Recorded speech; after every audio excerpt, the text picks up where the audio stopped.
BuzWeaver, the average Battlefield player. We can all appreciate the tips, guidance, techniques, strategies, and advice we get from some of our favorite Battlefield community members. I'm hoping I can bring you guys something a little unique, a little different. This is the Glock 17C. This is the Glock 18 with Suppressor. And this is the Glock 23, Generation 4 40 caliber. What I'm hoping to do, guys, is present as many of the Battlefield weapons to you that I'm able to have access to, and or the ones that are as similar to the ones that you see here in the game. Today we'll be looking at the Glock, a very recognized handgun here in the United States and perhaps throughout the world. The Glock, sometimes referred to by the manufacturer as the Glock Safe Action Pistol, is a series of semi-automatic weapons designed and produced by Glock, located in Deutsch Wagram, Austria. Despite initial resistance from the market to accept a plastic gun or polymer due to durability and reliability concerns, Glock pistols have become the company's most profitable line of products, commanding 65% of the market share of handguns for American law enforcement agencies, as well as supplying numerous national armed forces, security agencies, and law enforcement agencies in 48 different countries. Most real-life handgun encounters take place within 7 meters or 21 feet. Here I'm trying to replicate that distance using the Glock 18 with Suppressor. Your distance in the game, of course, may vary. Here we have the Glock 23 4th generation handgun with its polymer base and hammered steel slide. If you look towards the front of the gun, you'll see the Picatinny rail where a laser sight or everyone's favorite tactical light would be mounted. This particular model is a common concealed carry or law enforcement backup weapon. For all the hall monitors and net nannies, this gun has been cleared, so as I illustrate the trigger safety, there are no rounds in the chamber, nor does it have a magazine.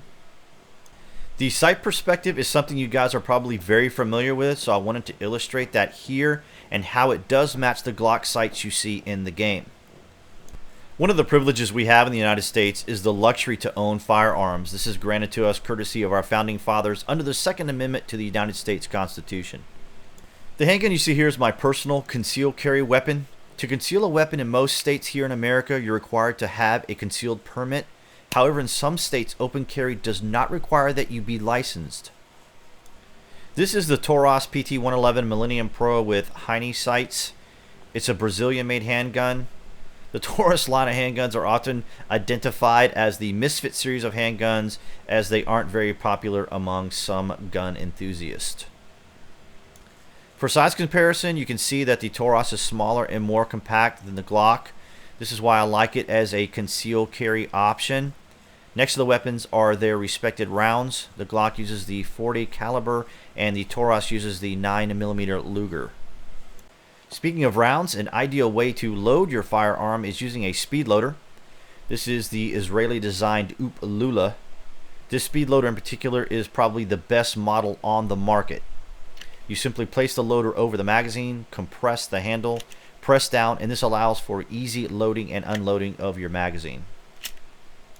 My secondary concealed carry and target range weapon is the Springfield XDM 9mm Compact 3.8. The M stands for a model contour frame, major grasp slide serrations, match grade barrel, and minimal reset. It has both a grip and trigger safety, giving the user an additional level of protection. Some may argue that this level of caution could impede your firing speed, but I've not had any issues with it.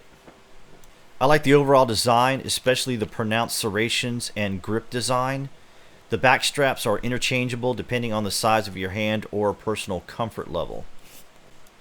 Mine came with several magazines, but I prefer the 19+1. Some states have restrictions on magazine sizes, particularly the People's Republic of California. Using the 19+1 requires one of the adjustable back straps. It simply slides over the magazine. I've moved it up so you can see the round count. The magazine does help elongate the grip, allowing the weapon to fit comfortably in my hand. This is a Croatian-made handgun.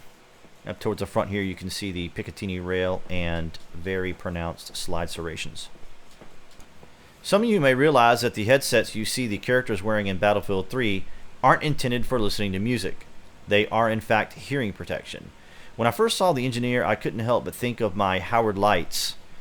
They are noise-canceling headsets that are equipped to run music or radio connectivity. It has an adjustable volume control to adjust the incoming ambient noise, but will restrict or cancel outside noises over a certain decibel level.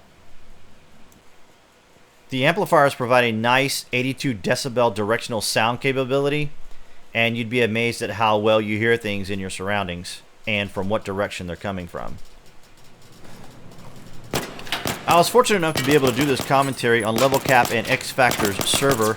They may not be as enthusiastic about me shooting up their floodlights, but as you can see here, the guys are using some state-of-the-art technology that automatically repairs them. See, no problem. Taking a look at this menu, I could have sworn it said something to the effect of "enjoy our lovely pastries," but I'm not that good at reading Arabic or Farsi. I'm not sure which of the guys left them out for me, but I sure as hell will sample them. If you guys would like to see more of these videos, please hit the like and subscribe. If you have any questions or comments, please leave them below. This is BuzWeaver, and I'm out.